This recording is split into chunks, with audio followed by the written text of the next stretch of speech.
When he calls me, I will answer. When he calls me, I will answer. When he calls me, I will answer. I'll be somewhere working for my Lord. I'll be somewhere working, I'll be somewhere working, I'll be somewhere working for my Lord. I'll be somewhere working, I'll be somewhere working, I'll be somewhere working for my Lord.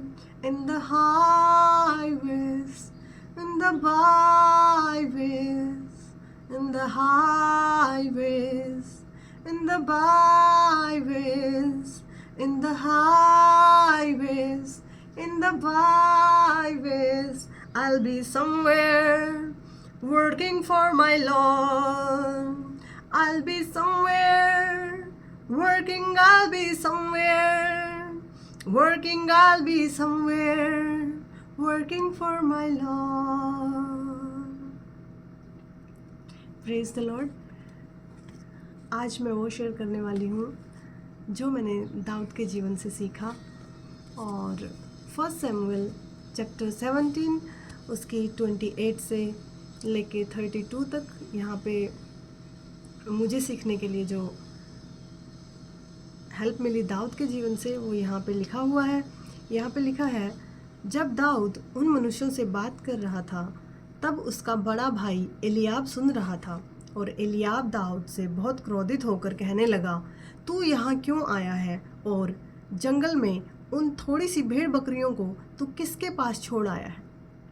तेरा अभिमान और तेरे मन की बुराई मुझे मालूम है, तू तो लड़ाई देखने के लिए यहाँ आया है। दाऊद ने कहा, अब मैंने क्या किया है? वह तो मेरी बात थी। तब उसने उसके पास से मुंह फेर के दूसरे के सम्मुख होकर वैसी ही बात कही, और लोगों ने उसे पहले के समान उत्तर दिया। यहाँ पे दाऊद जब गोलियत से लड़ने के लिए जाने से पहले की ये बात है, जब वो युद्ध के मैदान में आता है और उसका भाई जब वो सारी बातें सुनता है जो दाऊद कह रहा होता है, दाऊद कह रहा है मैं लड़ने जाता हूँ उससे, उस फिलिस्ती से मैं लड़ने जाता हूँ। उसकी क्या हिम्मत कि वो परमेश्वर के लोगों को जो है ललकारे, तो मैं लड़ने के लिए जाऊँगा, मैं कर सकता हूँ। लेकिन उसका भाई ये सब बातें सुन के क्रोधित हो जाता है और वो उसको बोलता है, तू यहाँ क्यों आया है, क्या काम तेरा यहाँ पे? हमारे जीवन में बहुत बार ऐसा हो सकता है कि जो काम परमेश्वर हमारे लिए ठहराता है करने के लिए, दूसरे उसको नहीं समझ पाते। दाऊद का भाई यहाँ पे नहीं समझ पा रहा है कि दाऊद क्या कह रहा है, और वो उस पर क्रोधित हो जाता है। लेकिन हमें ऐसी परिस्थितियों में क्या करना है वो हम आगे देखेंगे। यहाँ पे वो उसके इंटेंशन पे भी शक करता है। दाऊद का भाई कहता है कि तू यहाँ पे क्या करने आया है, तू अपने काम से काम रखना। हमारे को भी ये बोला जा सकता है जब हम परमेश्वर के काम को करने की कोशिश करते हैं, पता नहीं ये अपने काम से काम क्यों नहीं रखता, बीच में टांग इसको अपनी नाक घुसेड़नी है।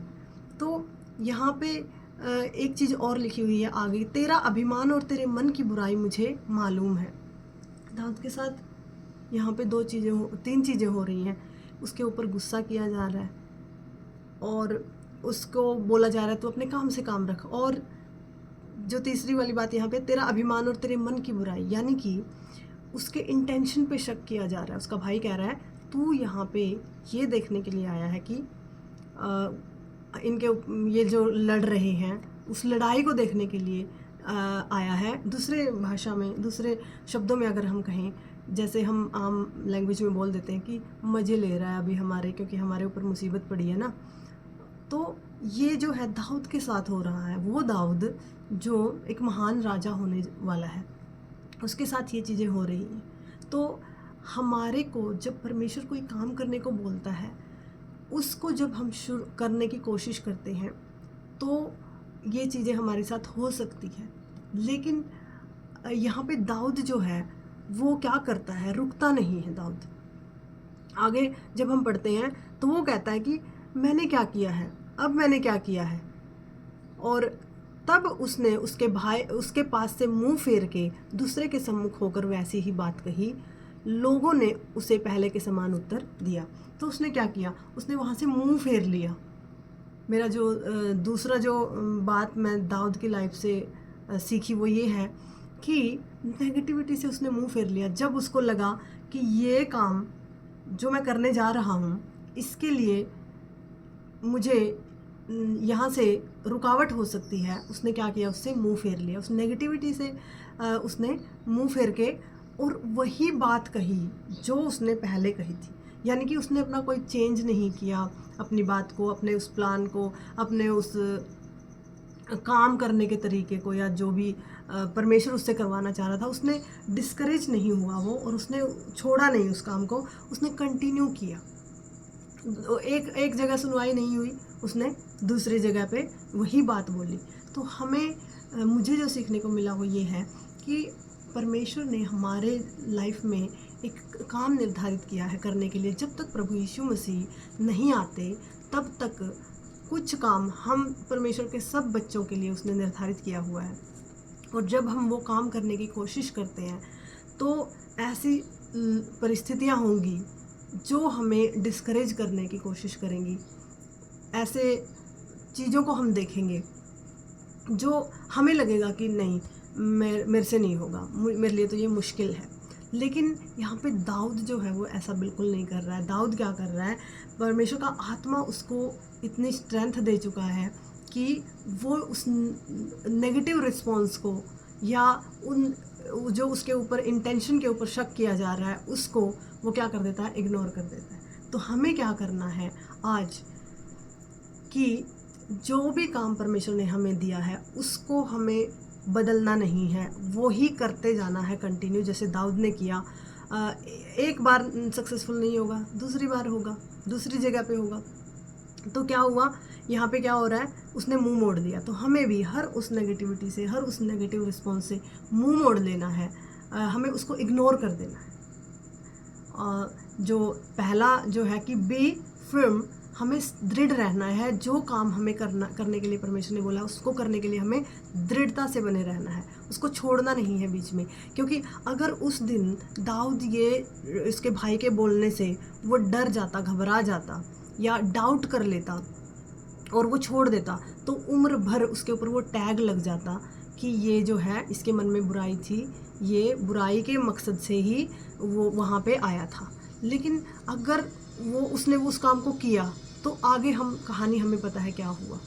तो हमें छोड़ना नहीं है। जो काम परमेश्वर ने हमें करने को बोला, मुश्किल हो सकता है, बहुत मुश्किल होगा, बहुत मुश्किल हो जाता है कई बार अपनी सेल्फ रिस्पेक्ट को साइड में रख के और वो काम को करना जो परमेश्वर हमें करने को कहता है। लेकिन परमेश्वर का वचन हमें क्या कहता है कि तू बढ़े और मैं घटूं। अगर हम घट भी जाएं, अगर हमें 4 बातें लोग बोल भी दें कि ये ऐसा है इसलिए कर रहा है, तो कोई बात नहीं, क्योंकि अंत में जो है परमेश्वर हमारी आशा को परमेश्वर पूरा करने वाला है। परमेश्वर का वचन ऐसा कहता है, जिन्होंने उसकी ओर दृष्टि की उन्होंने ज्योति पाई और उनके मुंह कभी काले नहीं हुए। तो परमेश्वर के लोगों के मुंह कभी काले नहीं होते, वो लज्जित नहीं होते। भजन संहिता 34 में ऐसा लिखा हुआ है। तो हमें क्या करना है, दृढ़ता से उस काम को करना है जो परमेश्वर ने हमें सौंपा है। दूसरी बात, इग्नोर करो। जो नेगेटिविटी है, जो नेगेटिव रिस्पॉन्स है, उसको इग्नोर करो, उस पर ध्यान ही देने की ज़रूरत नहीं है। और उसको पूरा करना है, जैसे प्रभु यीशु मसीह ने कहा कि पूरा हुआ। 2024 के शुरुआत से ही हमारे जो प्रेयर है पर्सनल मेरी, और हम एज अ फैमिली हम एक प्रेयर करते हैं, परमेश्वर 2024 में जो जो काम तू हमसे करवाना चाहता है उनमें से एक भी ऐसा ना हो जो पूरा हुए बिना रहे। तो इन दिनों में हम यही प्रेयर करने, और परमेश्वर उन कामों को हमसे करवा भी रहा है। तो अप्रैल के महीने में परमेश्वर ने, मैं जब प्रेयर कर रही थी, कुछ बात करी, और वो बात, जो काम जो परमेश्वर ने करने को मुझे बोला, वो यहाँ से 200 किलोमीटर दूर जाके करना था। मुझे किसी से बात करनी थी, और वो बात जो है परमेश्वर ने जो कही थी किसी सीनियर से करनी थी, मोस्ट सीनियर पर्सन। तो मैं सोच रही थी कि परमेश्वर ये काम तो मेरे लिए मुश्किल है, तो मैंने टाला, उसको इग्नोर किया। फिर मैंने अपना फ़ोन उठाया और उस पर्सन को मैंने मैसेज कर दिया। वो मसीही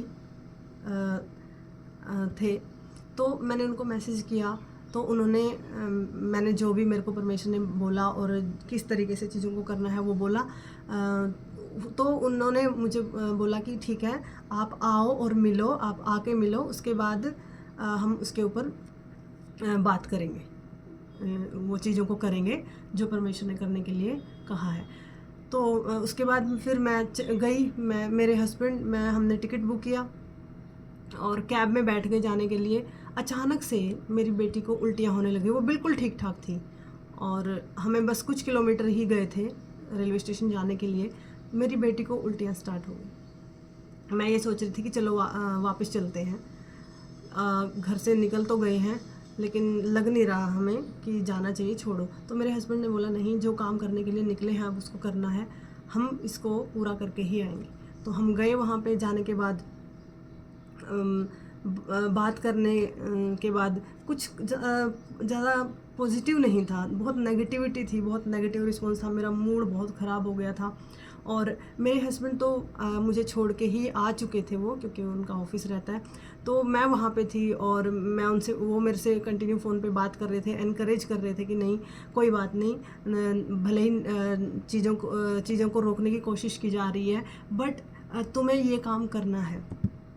तो मैं उस काम को आधा अधूरा छोड़ के आ गई। बीच में ही मेरा मूड हुआ ख़राब और मैंने कहा कि मैं आ रही हूँ वापस। मैं आ गई। आने के बाद मैं फिर अगेन जब प्रेयर करने बैठती, परमेश्वर मुझसे यही बोलता कि तू वो काम करके आई नहीं है, तूने पूरा काम किया नहीं है, तेरा काम अधूरा है। मैं फिर मजबूरन मुझे वापस जाने का डिसीजन लेना पड़ा। और उस दौरान मुझसे परमेश्वर ने यशायाह और एज़ेकियल की पुस्तक से यही बातें की कि तुम मत घबरा, लोगों के रिस्पॉन्स से या उनके चेहरे को देख के मत सोच कि किससे बात करनी पड़ रही है, मुझे क्या बात करनी पड़ रही है, मैं तेरे साथ हूँ। तो मैं फिर वापस 1 हफ्ते के बाद फिर वापस गई और जाके वो काम को पूरा किया। और जब वो काम पूरा कर दिया ना, सारी मुसीबतें, सारी जितने भी हिंड्रेंस थी और जो भी नेगेटिविटी थी सारी हट गई और वो काम सक्सेसफुल भी हुआ।